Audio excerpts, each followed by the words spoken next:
There's a moment in every battle where everything goes silent. Not because the guns stop, because one person picks up a weapon and everyone else stops breathing. This is the story of a woman who walked into a room where nobody wanted her, survived every attempt to break her, and then, at the exact moment her unit needed a miracle, became the only person capable of delivering one. Her name was Sara Mitchell, and this is what they never tell you about people like her. They don't rise despite the ones who doubted them. They rise because of them. The morning Sara Mitchell walked into Firebase Kilo, she made a mistake. Not tactical, not professional, human. She smiled. Half a second, a reflex, the automatic expression of someone stepping into a new place, carrying the fragile, irrational hope that maybe, just maybe, things might be okay. Nobody smiled back. 31 soldiers occupied that briefing room. 31 men who had crawled through selection courses that had psychologically dismantled stronger candidates than most people ever meet.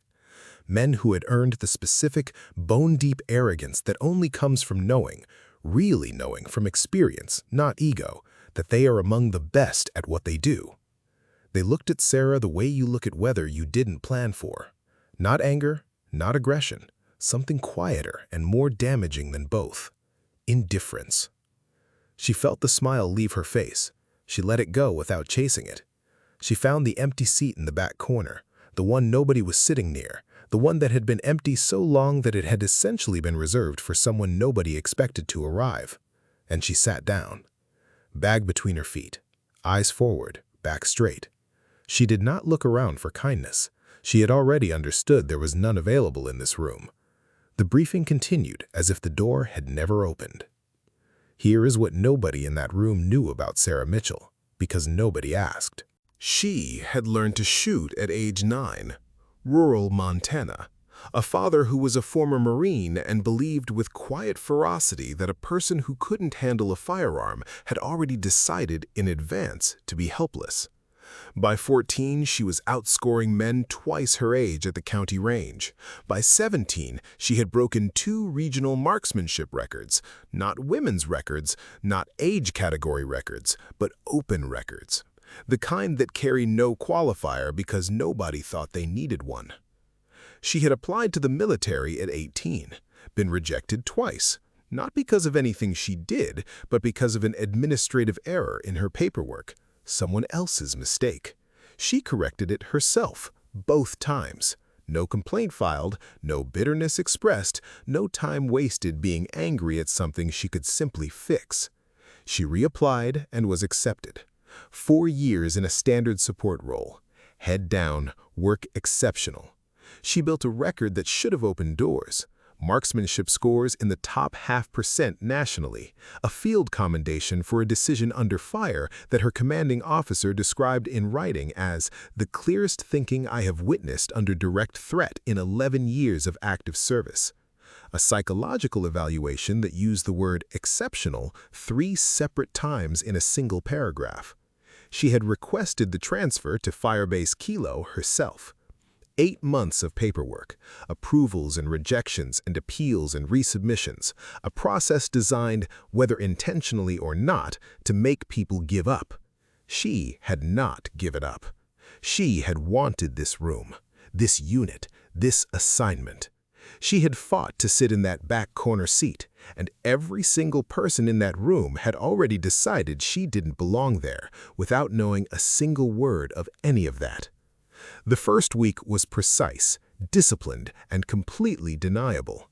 Nobody crossed a line that could be documented. They were professionals, which meant the hostility was architectural rather than overt, built into the structure of daily operations so smoothly that a person who didn't know what they were looking for might have almost believed it was accidental. Equipment she was supposed to access was always just used, just moved, just unavailable. The group communication channel she had been added to, technically correctly on record, had notifications defaulted to mute.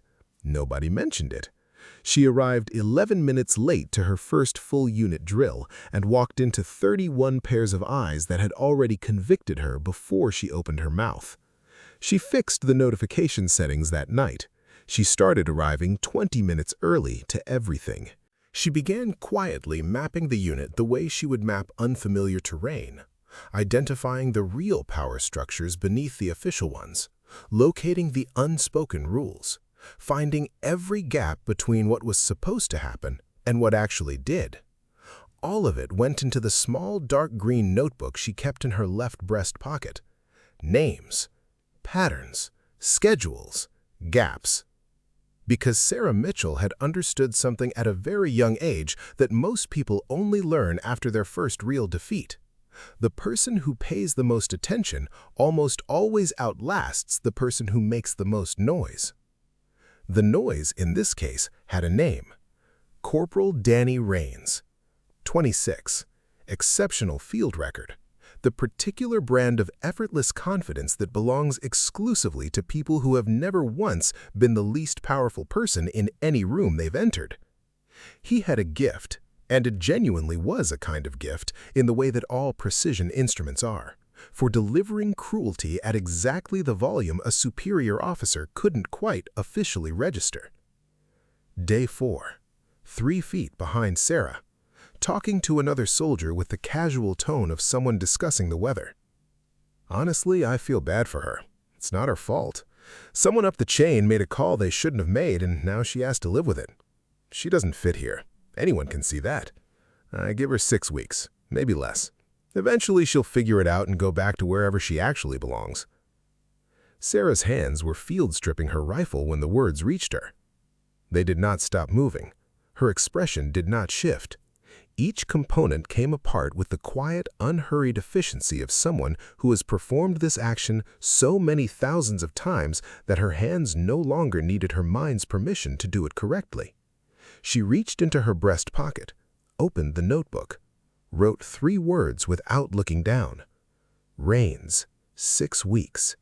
Closed the notebook, returned it to her pocket, finished reassembling her rifle in 43 seconds, 2 seconds slower than her personal best, because part of her mind was already doing something else.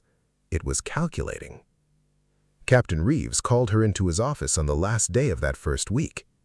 He was the kind of man that decades of hard decisions build. Broad and weathered and economical, every unnecessary thing long since stripped away. He looked at her the way she imagined he looked at everything that hadn't proven itself yet. Not unkind, but without warmth. Measuring.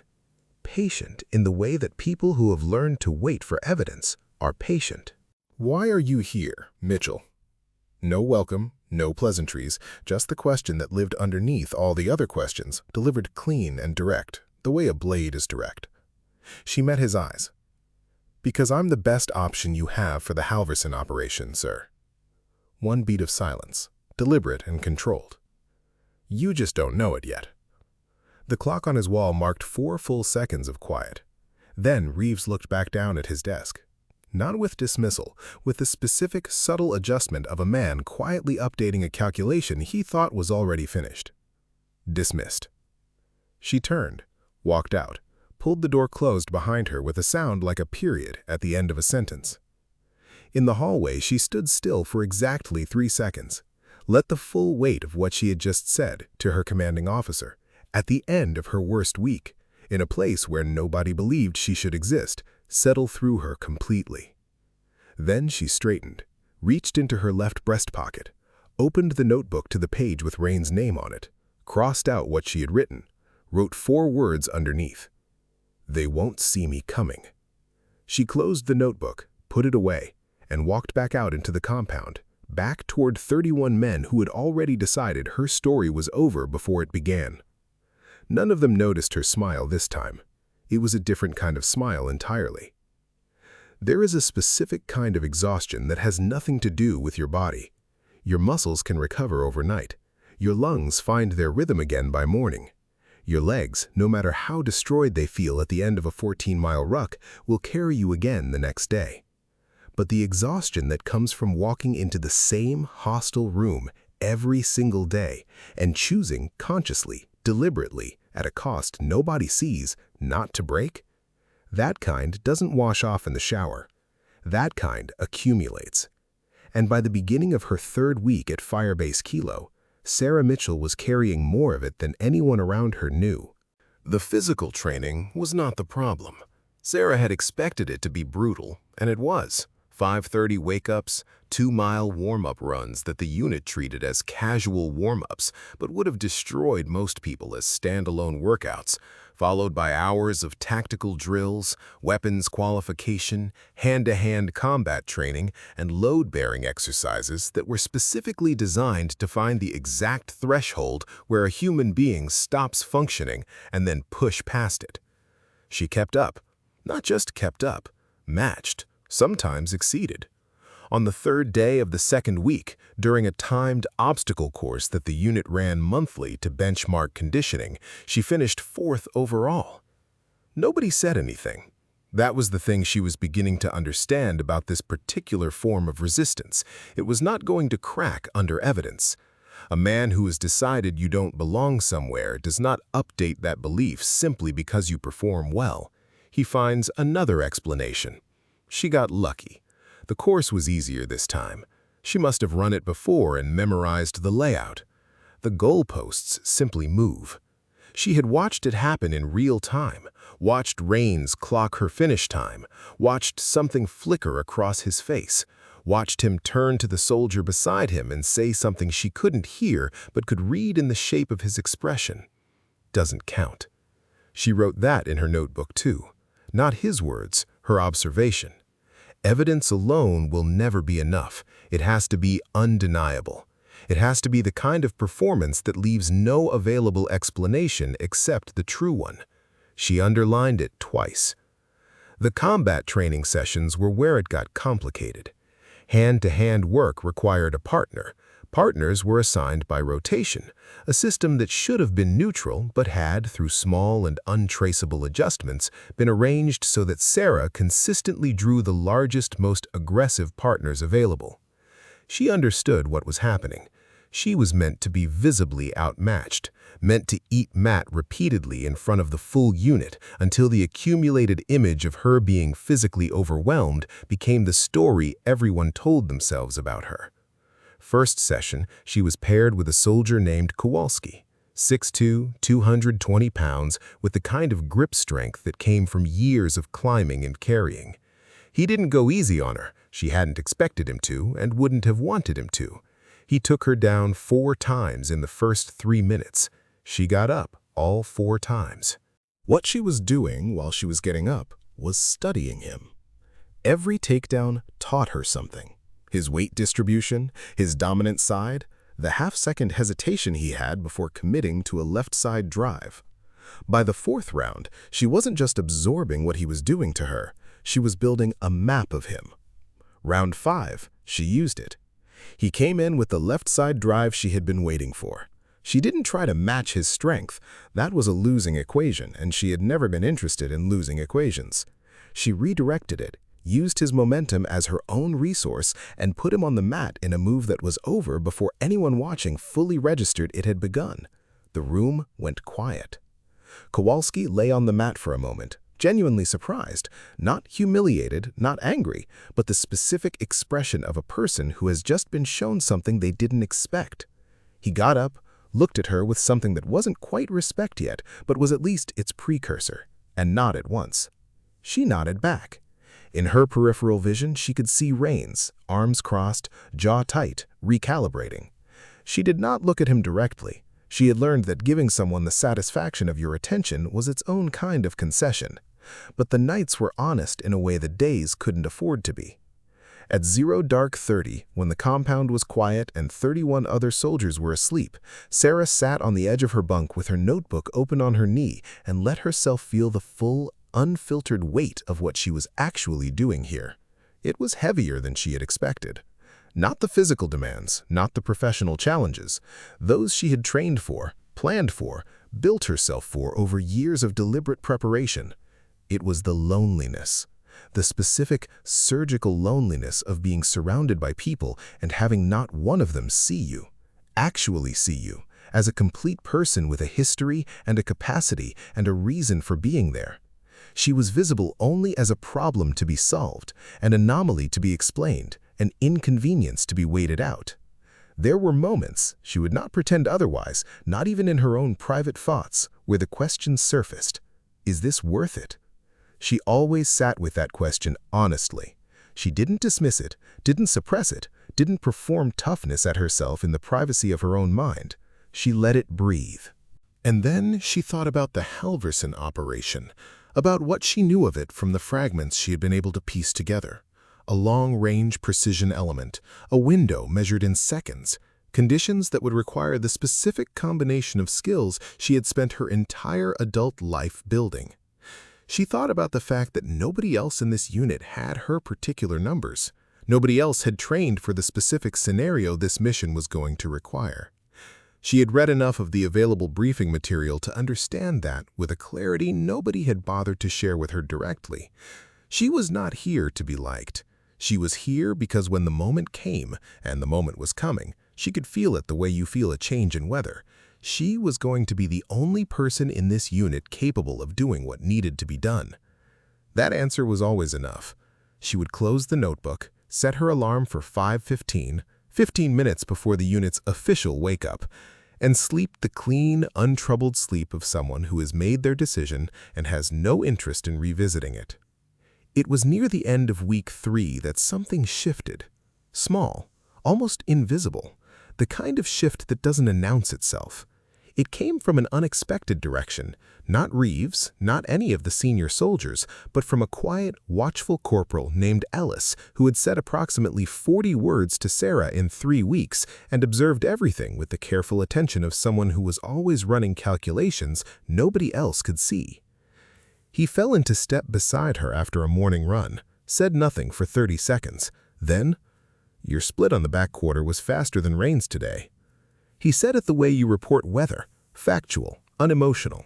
Then he moved ahead and didn't look back. Sara ran the last quarter mile with something she hadn't felt since she walked through the door of Firebase Kilo. Not happiness exactly, something quieter and more durable than happiness. Acknowledgement. One person, 40 words over 3 weeks, a single sentence delivered to the open air with no expectation of response. She reached into her pocket that evening and opened her notebook.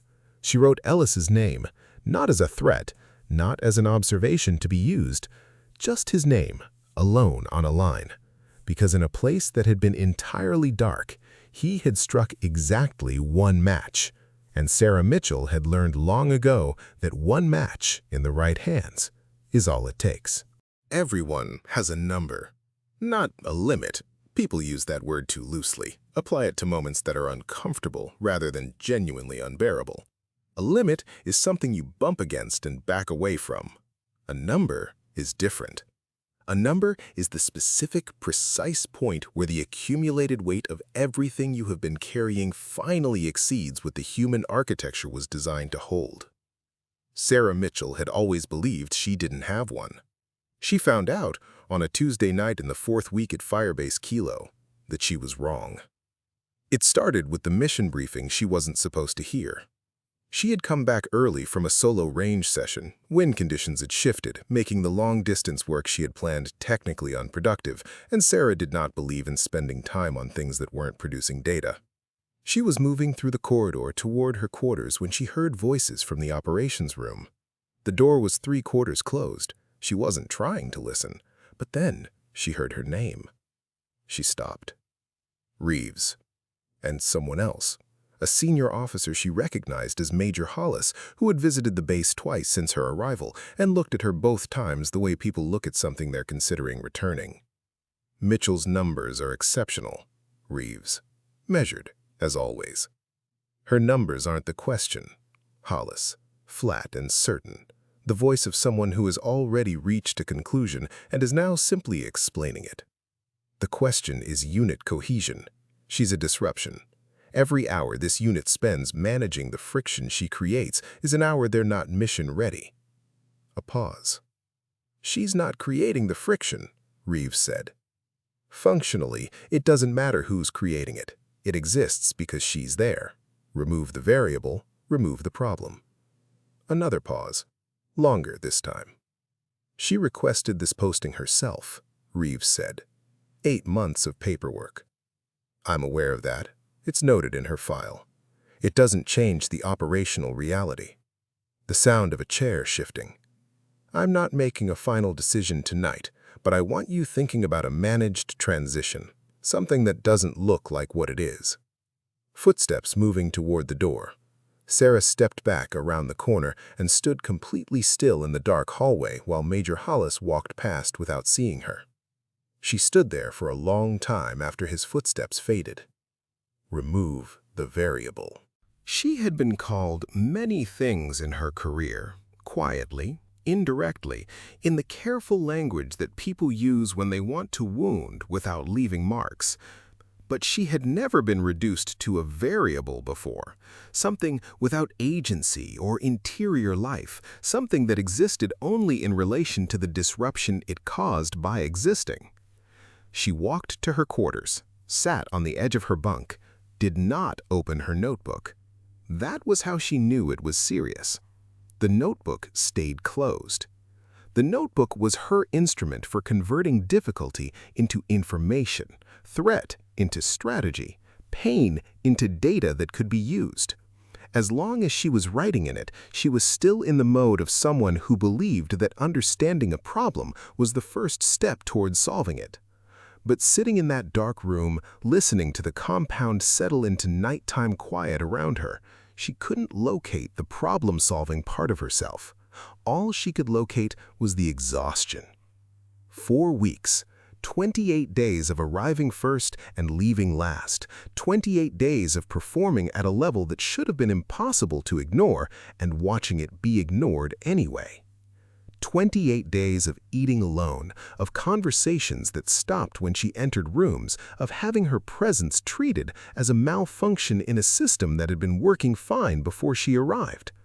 And now this, not even a formal removal, a managed transition, something that doesn't look like what it is. They were going to make her disappear in a way that looked like her own choice. She lay back on her bunk and stared at the ceiling. For the first time since she had arrived at Firebase Kilo, she let herself ask the question she had been refusing to ask, not the manageable version she entertained during late nights and then efficiently answered and closed, but the real version, the one with teeth. What if they're right?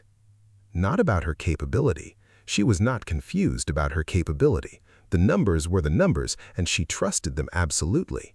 But what if they were right about the other thing?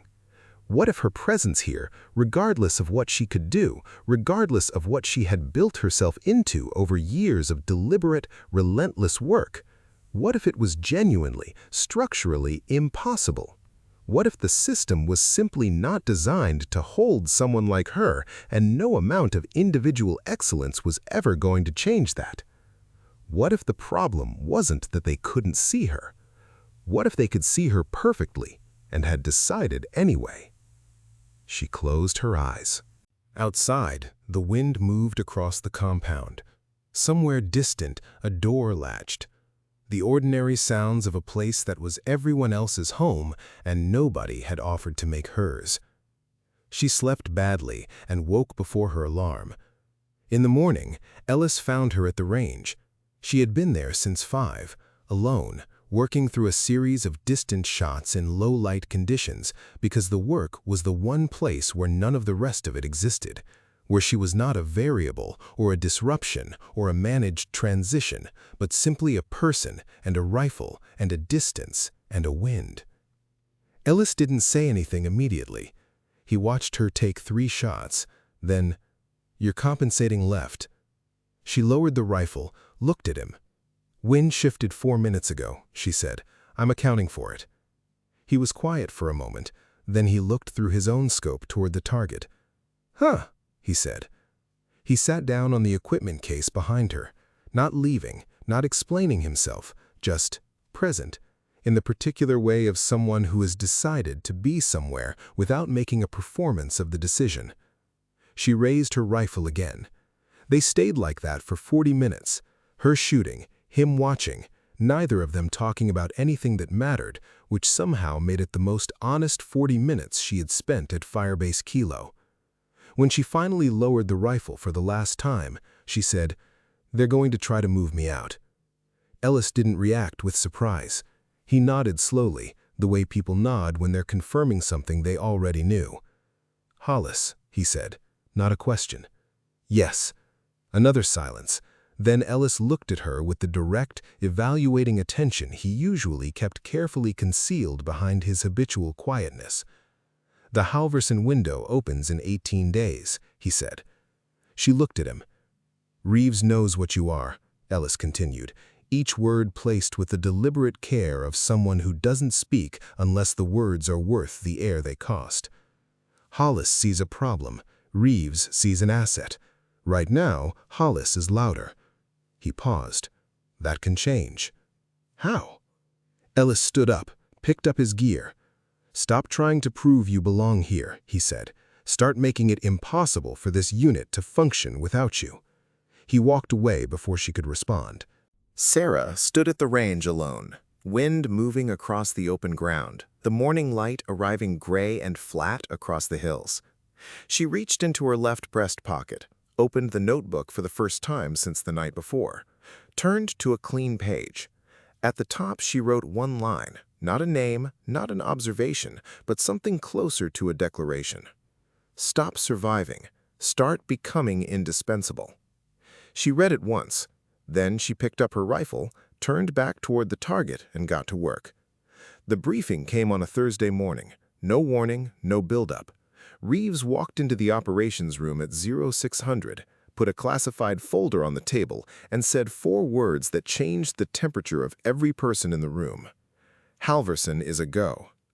31 soldiers straightened simultaneously, the involuntary physical response of people who have been waiting for something and have just heard it arrive. Sara straightened with them. She had been waiting longer than any of them knew.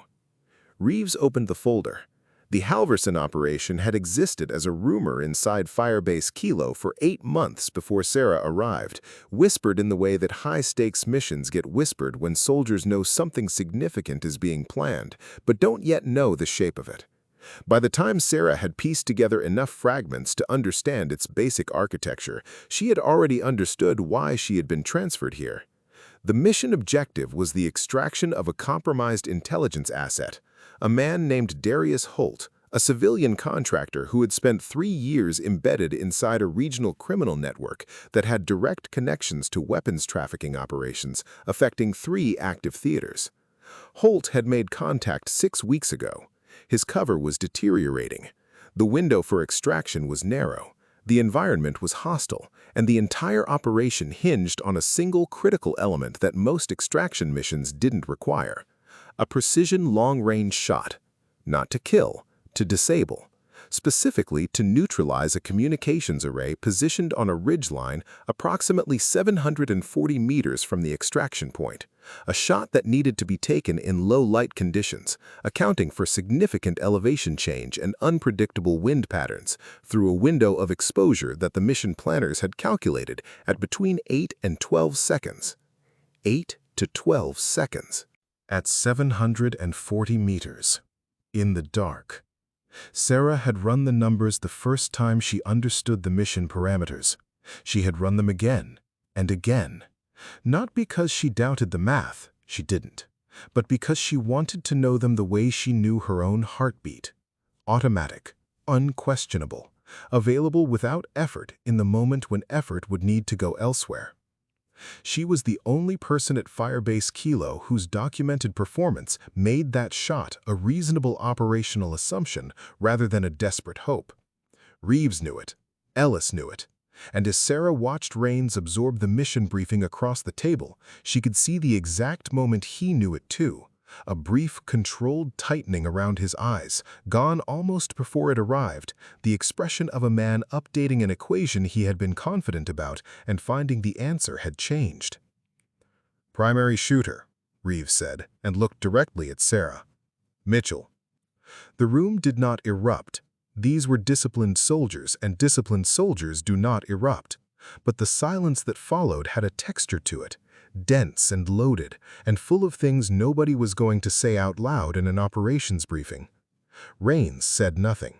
That, Sara understood, was the most significant thing he had ever communicated to her. The preparation days were different from everything that had come before. Not warmer, this was not a movie, and the soldiers of Firebase Kilo were not going to transform into a welcoming committee because the mission had assigned her a primary role. But the quality of the resistance changed. It lost its casual confidence.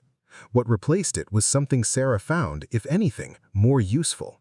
The careful, watchful attention of people who were now genuinely uncertain. Uncertainty she could work with.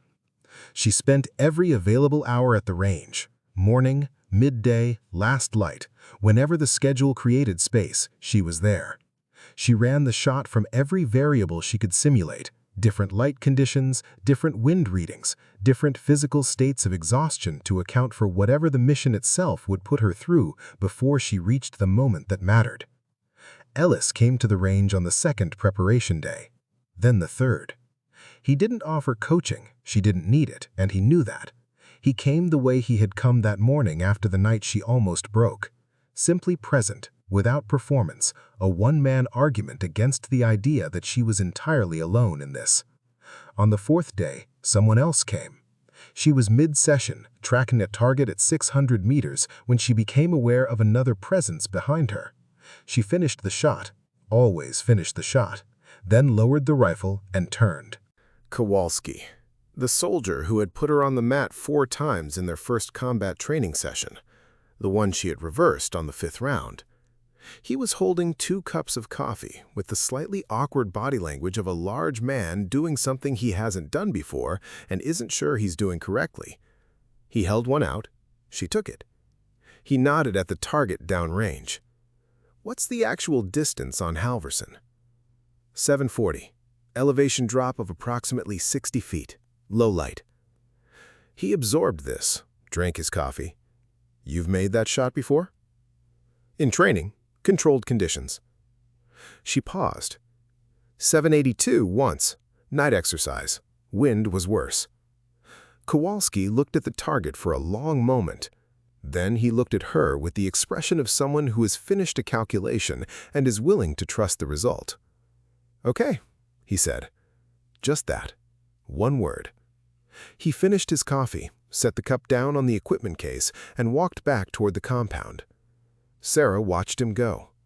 Then she turned back to the range. She had 14 hours of daylight left before the mission briefing locked and preparation time ended. She intended to use all of them. The final briefing was at 2200 hours, 2 days before deployment. Reeves walked them through the operational sequence with the precise economical thoroughness that Sara had come to recognize as his defining characteristic. No wasted words, no dramatic inflation of stakes that were already high enough on their own. Timeline, insertion point, extraction corridor, contingencies, communication protocols. And then the shot. He pulled up the terrain map, put the laser pointer on the ridgeline, gave the exact coordinates, the calculated wind data for the deployment window, the exposure timing. Mitchell takes the shot at T-4, he said. Everything downstream depends on that shot. If the array stays operational, Holt doesn't make it to the extraction point. If Holt doesn't make it to the extraction point, 3 years of intelligence work and one man's life are gone. He looked around the room.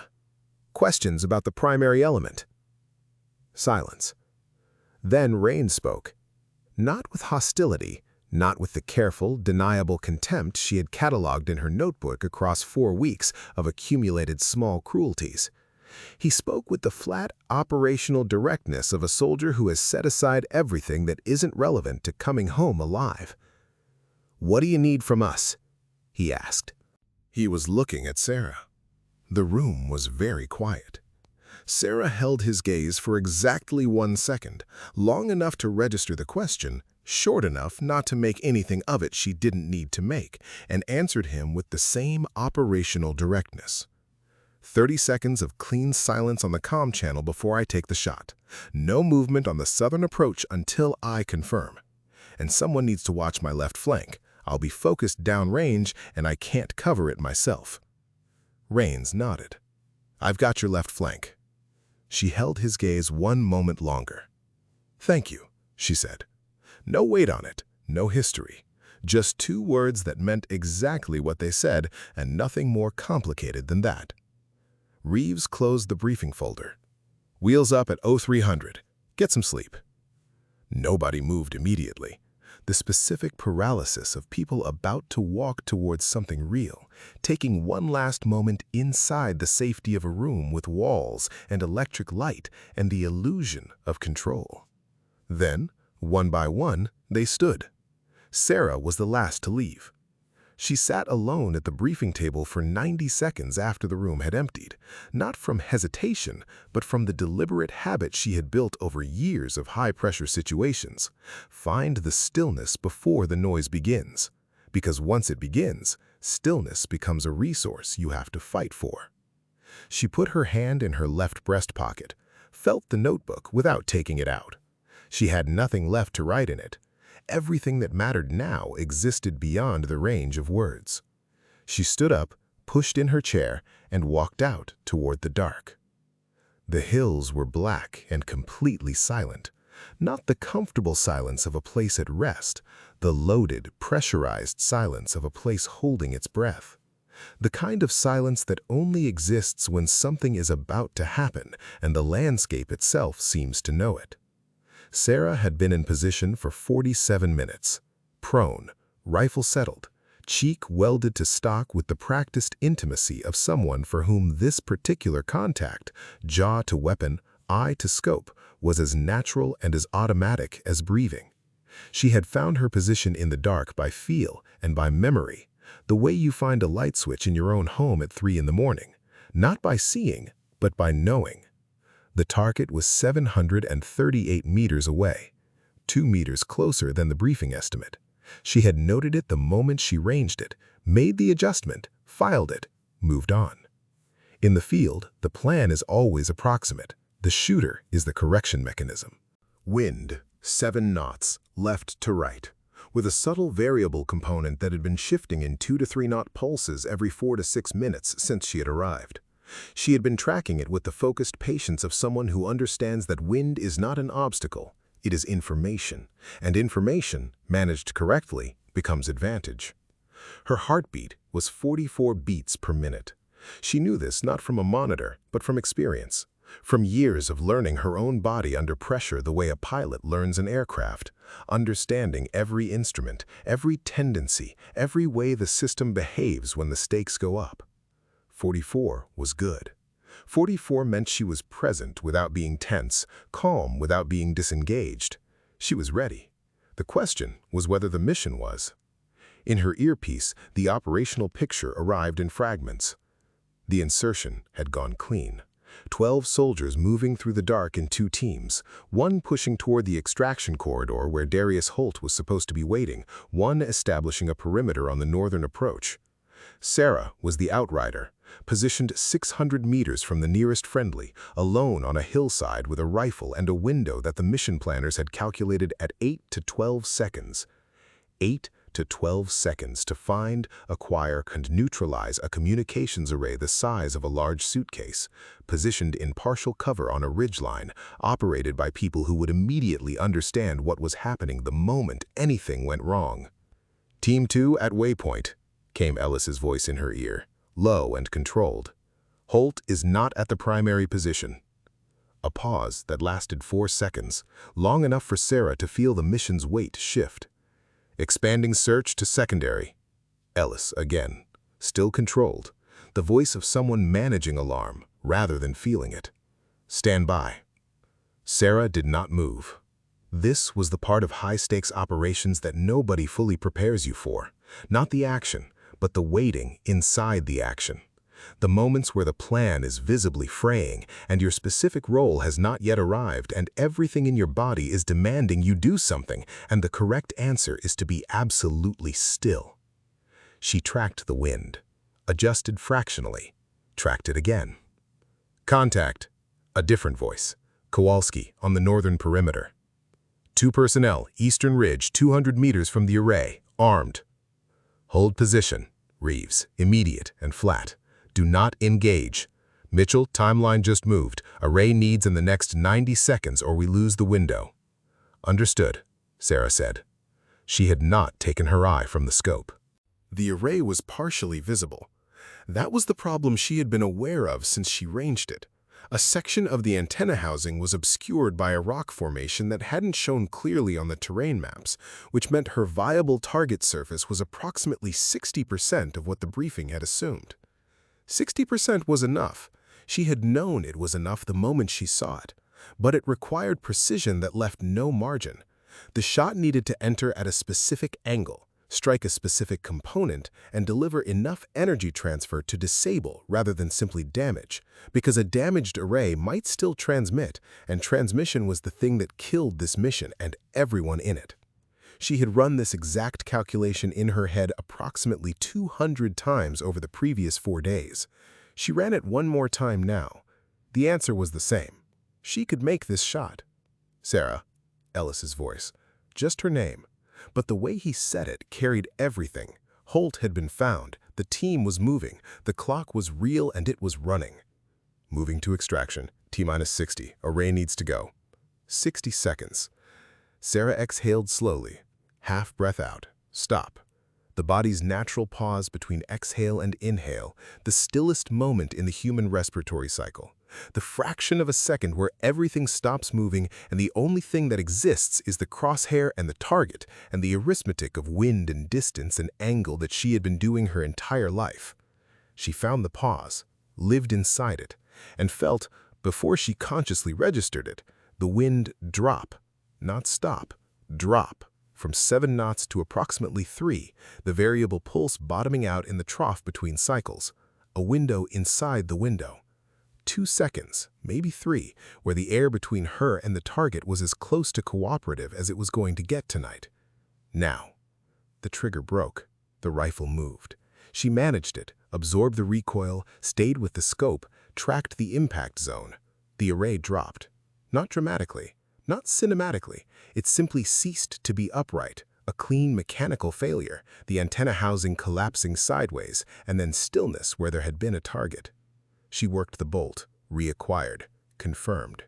Gone. Array is down, she said into the comm. Her voice was level, completely level, the voice of someone reporting weather.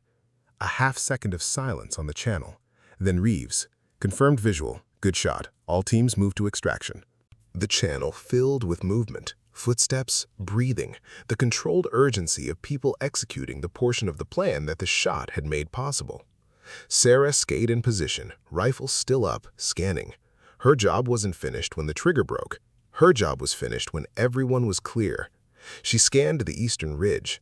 The 2 armed personnel Kowalski had identified were moving, away from the extraction corridor, which meant they had heard something but didn't yet know what or where. She tracked them, reported their bearing, kept tracking. 11 minutes later, Ellis's voice. Holt is secure. All teams at extraction point. Stand by for evac. She lowered her rifle, lay still on the hillside for a moment in the dark, the cold ground solid beneath her, the sky enormous and indifferent above.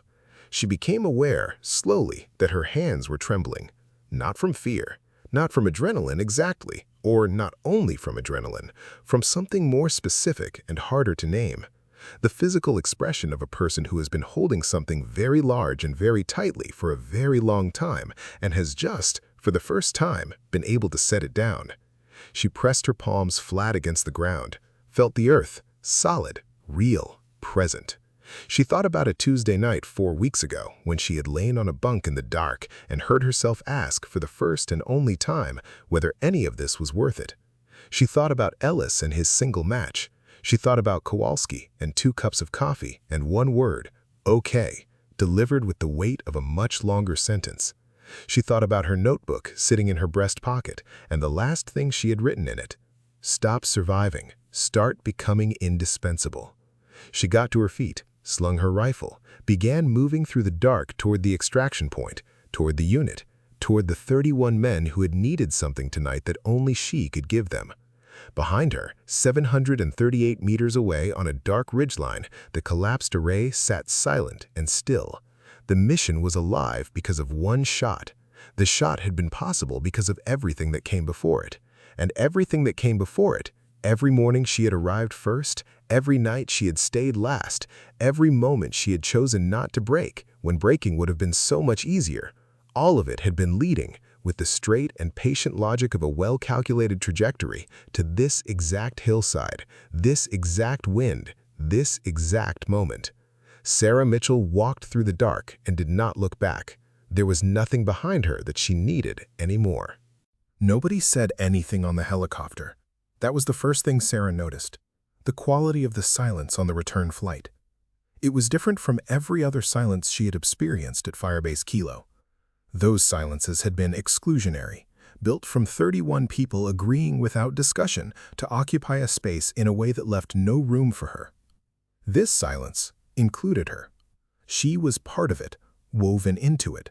One of 32 people who had just come back from the same place and were carrying the same weight and needed the same darkness and noise of the aircraft to decompress in without having to perform anything for anyone. She sat with her rifle across her knees and her eyes forward and felt, for the first time since she had walked through the door of Firebase Kilo carrying a duffel bag and a transfer order and a smile that nobody returned, that she was simply present. Not an anomaly, not a variable, not a managed transition waiting to happen. Present. It was a quieter feeling than she had expected. She had imagined, in the abstract way you imagine things that haven't happened yet, that the moment of being accepted would feel like something large and declarative. A door opening, light coming through, something you could point to. Instead, it felt like exhaling. Like a tension she had been carrying so long, she had stopped registering it as tension, had simply released. She looked out the window at the black landscape passing below, and let it. The debrief was at 0500. Reeves ran it with his characteristic economy.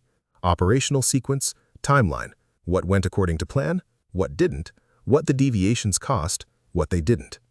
Holt was secure. The intelligence he carried had already been transferred and was being processed by people 3 levels above Firebase Kilo's operational visibility. The mission was a success by every metric that mattered. When he reached the section of the debrief covering the primary shot, Reeves stopped. He looked at Sara directly. "Mitchell," he said. Array was partially obscured. Viable target surface was approximately 60% of briefing estimate. Wind dropped to a 3-knot window for less than 3 seconds. He paused. "Walk me through the shot." She did. Clean and factual. Range correction, wind read, the respiratory pause, the decision point. She spoke the way she always spoke about technical things, without decoration, without false modesty, without the performance of humility that people sometimes use as a substitute for actual confidence. When she finished, Reeves was quiet for a moment. "That's a hard shot," he said. "Yes, sir." "You made it." "Yes, sir." He held her gaze for 3 full seconds, long enough that it became deliberate, long enough that everyone in the room understood it was deliberate. "Good work, Mitchell," he said. 4 words, delivered without drama, without inflation, in the same flat operational register he used for everything. No special warmth, no compensatory enthusiasm to make up for 4 weeks of institutional hostility. Just 4 honest words, said plainly, in front of everyone. They were enough. They were, in fact, exactly enough, because they were real. And Sara had learned the hard way that real things, even small real things, outweigh large performances every time. "Thank you, sir," she said. Rains found her afterward. She was at the equipment cage, breaking down her rifle with the methodical attention she always gave it after field use. Each component inspected, cleaned, returned to its correct condition. She heard him approach and kept working. She had learned over the course of 4 weeks that the best way to receive difficult things from people was to keep your hands busy and your eyes on what they were doing. It reduced the pressure on everyone. He stood beside her for a moment without speaking. She could feel him working out what he wanted to say, the specific discomfort of a person who has arrived at a conclusion they didn't expect to reach and is now figuring out how to inhabit it honestly. "That was a hard shot," he said finally. Exactly what Reeves had said. She suspected it wasn't a coincidence. Sometimes people borrow language when their own runs out. "Yes," she said. Another pause. "I've been on 6 operations with this unit," Rains said. "I've seen good shots. I've taken some." He stopped. Started again. "What you did tonight, the conditions, the obscured target, the window, that wasn't luck." "No," Sara said. "It wasn't." She kept her eyes on the rifle component in her hands. Not to avoid him, to give him space. The conversation he was trying to have required room. "I said 6 weeks," he said. "First week you were here. You heard it." She said nothing. "I was wrong," he said. 3 words. No qualification, no explanation attached to soften it or redistribute the responsibility. Just the bare, undecorated acknowledgement of a man who had enough integrity when the evidence became undeniable to say the true thing without dressing it up.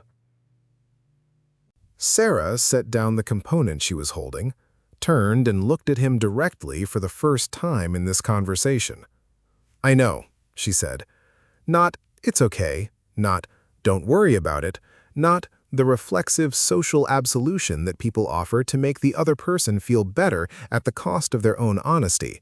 Just, "I know." Rains absorbed this, nodded once. The same nod Kowalski had given her over 2 cups of coffee, the nod that meant something real had been exchanged, and both parties understood it. He turned and walked away. Sara picked up the component she had set down and continued working. Later, much later, after the debrief and the equipment breakdown and the administrative requirements that follow every operation regardless of how exhausted everyone is, Sara sat alone on the equipment case at the range. The sun was coming up. She hadn't planned to be here specifically, she had simply walked until she stopped walking, and she had stopped here, at the place where she had spent more hours than anywhere else at Firebase Kilo, the place where none of the human complexity existed, where it was only her and the distance and the work. She took out her notebook, opened it to the first page, read it from the beginning, every name, every observation, every note made in the dark during the weeks that had tested her more thoroughly than anything she had trained for. Rains, 6 weeks. Ellis and his single match. Stop surviving, start becoming indispensable. The small architecture of a person holding themselves together through the specific discipline of paying attention. She read it all. Then she turned to the last page with writing on it, the entry from the night before the mission, the last thing she had written before she decided the notebook had taken her as far as it could. She read that too. Then she did something she hadn't planned to do. She closed the notebook and held it in both hands for a long moment, feeling its weight, its worn cover, the slight swelling of pages that had absorbed field humidity, and the pressure of a pen pressed hard by someone writing in the dark. She thought about what it represented, not the words, the act. The daily discipline of converting difficulty into information, of refusing to let hard things remain merely hard, of insisting that everything had something to teach if you were willing to pay attention to it. She thought about who she had been when she walked into that briefing room with a smile nobody returned. She thought about who she was now. They were the same person. That was the important part. Not that she had been transformed by what she'd been through, but that she had been revealed by it. The difficulty hadn't built her. It had simply stripped away everything that wasn't already there. She put the notebook back in her breast pocket, looked out across the range, across the open ground, at the hills beyond the wire that were just beginning to catch the first pale light of morning. Firebase Kilo was waking up behind her. She could hear it. The compound coming to life, voices and movement, and the ordinary sounds of people beginning another day inside a life they had chosen. She had chosen this too. 8 months of paperwork, 3 rejections, 28 days of walking into a room that didn't want her and sitting down anyway. 1 shot on a dark hillside at 738 meters. It had all been the same choice, made over and over in different forms. The choice to remain, to insist on her own presence, to trust the work when nothing else was offering itself as trustworthy. She stood up, stretched, felt the exhaustion in her body, clean and honest, the exhaustion of someone who has given everything they had to something that deserved it. She picked up her rifle, and then she did what she always did. She went back to work. Because that is what people like Sara Mitchell understand, perhaps more deeply than anything else, that the moment after the hardest thing you've ever done is not the moment to stop. It is the moment to remember why you started. If Sara's story moved you, if any part of her journey felt familiar, felt true, felt like something you needed to hear today, then you already know this story wasn't really about a rifle, or a mission, or a hillside in the dark. It was about what it costs to keep going when every signal around you says stop. It was about the specific extraordinary courage of the person who stays in the room. If this story resonated with you, drop a comment below with one word, the word that describes what Sara represents to you. Just one word. I read every single one. If you know someone who is currently in their chapter 1, sitting in a room where nobody looked up, carrying something nobody else can see, share this video with them. Not with a long message, just send it. They'll understand why. And if you want more stories like this, stories about real courage, told the way courage actually looks, without shortcuts or easy answers, subscribe. Because there are more of these stories and they deserve to be told. The next one drops in every day. Don't miss it.